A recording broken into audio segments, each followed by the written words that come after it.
I'm Tom Vasel. And I'm Melody. Welcome to Double Trouble. Today we're taking a look at the DC deck building game Teen Titans. Now I've never actually reviewed any of the DC deck building games on video, and there is a lot of them now. There's a lot of expansions. I played the original DC deck builder, and I hated it. Like, infuriatingly hated it. However, the game has done very well. A lot of people really like it. And so I thought I'd give it another try. You've played the DC deck builder, the regular one? A while ago. A while ago. So we saw this one, and you like Teen Titans. Yes, I do. Not necessarily the comic book. This is based on the comic book, but you like the cartoon, I think. Yeah. Yeah, I like the cartoon too. Go Teen Titans, go. And so... Not the new one, the older one. Oh, that new one, that little, where they're all like little like chibis and stuff? Not that one. Yeah, come on now. Nonsense. Anyhow, well, this is based on the comic book, but it's still the same team, right? The same characters in this. Some of the same villains. How does this deck builder play? Let's take a look.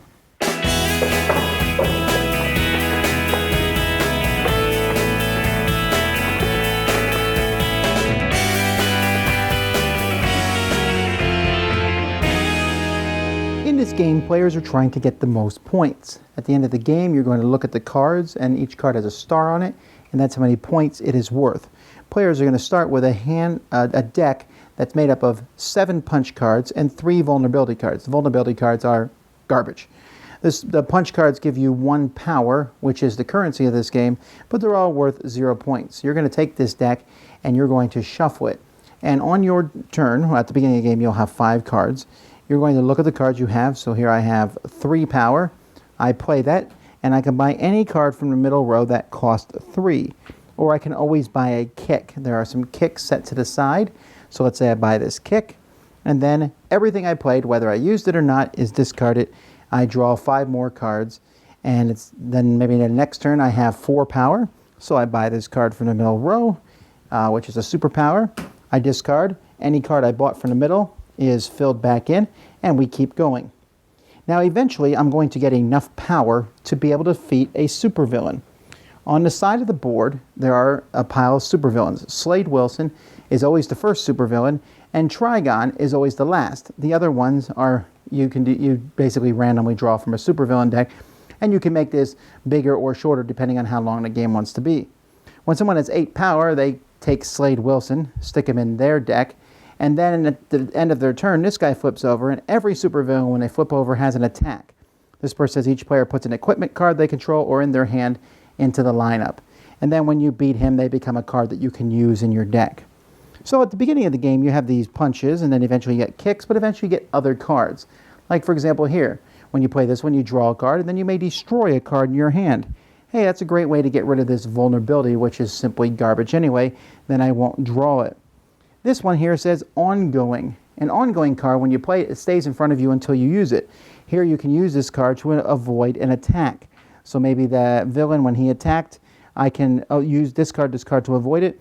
Or maybe somebody else will play this card on me. It's +2 power. And each foe, each other player, discards a card from their hand into the discard pile of any player other than the attacker and anyone who avoided this. I don't want to do that, so I can play this card to get rid of it. This one here is +1 power for each ongoing card you control. Cards you control are in front of you. Locations are a type of ongoing card. Once during each of your turns, I can choose a hero or villain with cost 3 or less you control and put it into my hand. And so there's all sorts of cards. There are hero cards. This is +1 power. If this is the first card you play this turn, put your hand aside, draw 5 cards. At the end of your turn, put the set-aside cards on top of your deck. Here's +2 power and +1 additional power for each different superpower you control, which is a type.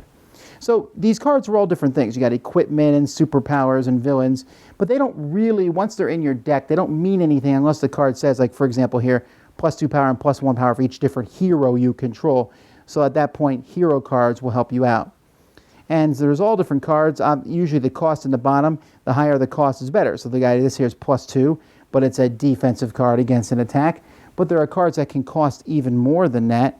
Let's find one in here. Here's a 6 +2 power, and at the end of the game, this is worth 1 victory point for every different ongoing card in your deck. So that's a pretty powerful one. Here's one costs 7. Draw a card for each different ongoing card you control in front of you. Here's a 7. This one's plus 3 power, and each foe discards a card from their hand. If they avoid this attack, they get a weakness. And a weakness is just a worthless card in your deck, but it's worse than vulnerability because it's also worth -1 at the end of the game. Here's a Daughter of Trigon. You may pay 1 less to defeat villains and supervillains this turn for each different card type you control. Draw a card. You can discard an ongoing card you control. If you do, gain the top card of the main deck and put it directly in your hand. This one's 8. Teen Titans, go! Plus 2 power, put all ongoing cards from your discard pile into your hand.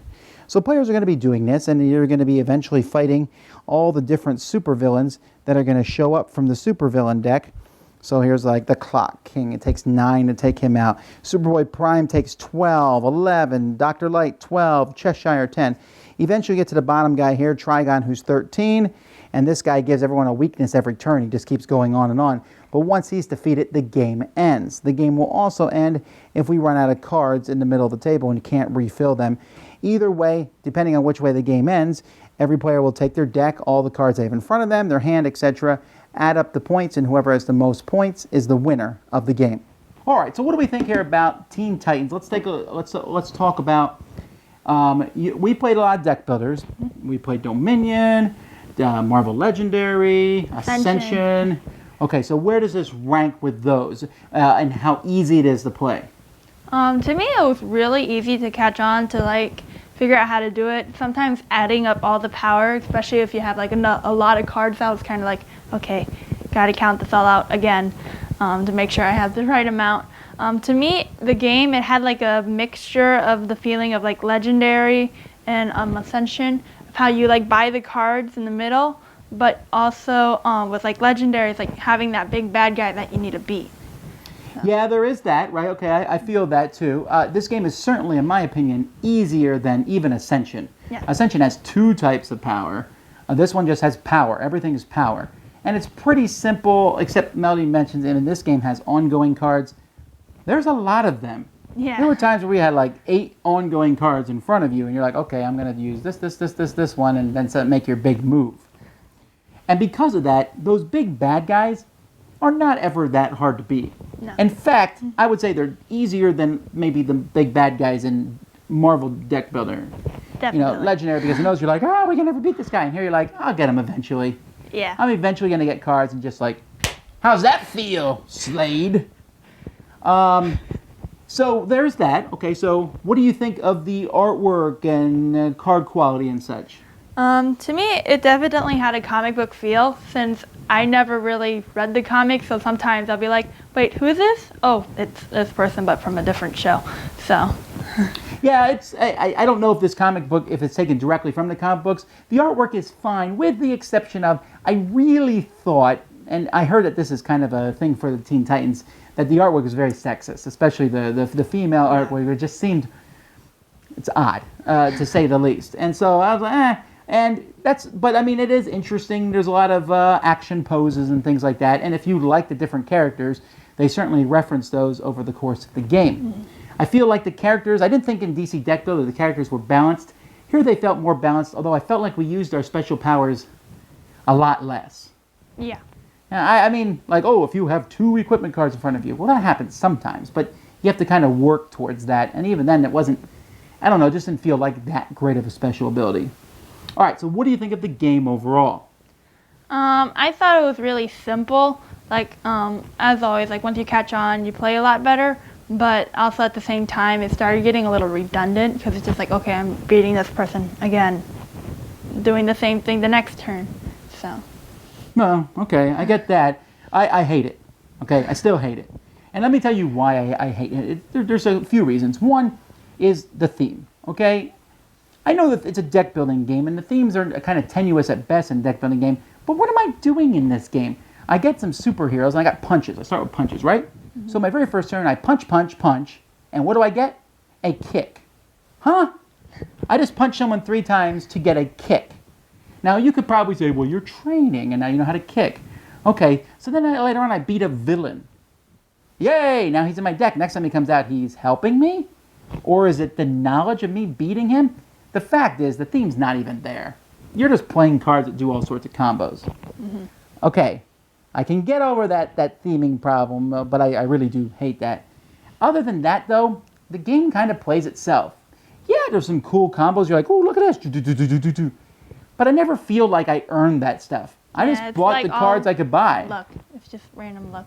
Well, I mean, I guess there's some skill in which cards you buy at any point, and should you use an ongoing card or not.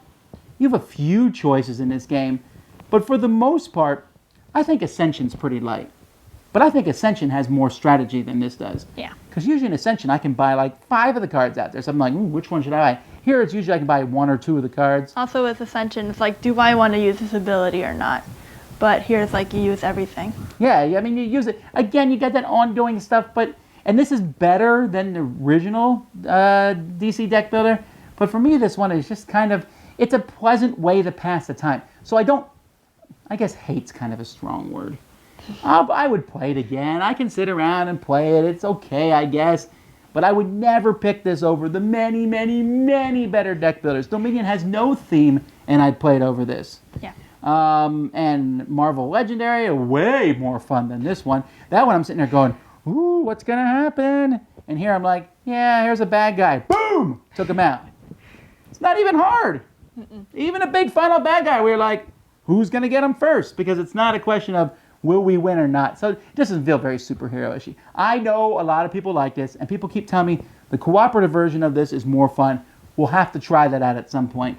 But I've given it another whirl, and that whirl for me is negative. What's your final thoughts and rating? The game was like okay because, like I said, it was like as like the other deck builders, but not as fun. So. Yeah, I really thought Melody would like this because I know you like Teen Titans, and I thought that this simple system was close enough to Ascension that you would enjoy it. All right, so what's your final rating? Like a 5. All right, well, once again, Melody's higher than me because I'm giving this one a 4, maybe a 3 on a bad day. Thanks so much for watching the Dice Tower videos. Find more great videos and reviews as well as our top-rated audio podcast at Dicetower.com. You can also find other great shows at Dicetowernetwork.com. I'm Eric Summerer, and you've been watching The Dice Tower. The Dice Tower is sponsored by Cool Stuff Inc., where you can find great games for great prices. Cool stuff in stock. Check them out at CoolStuffInc.com.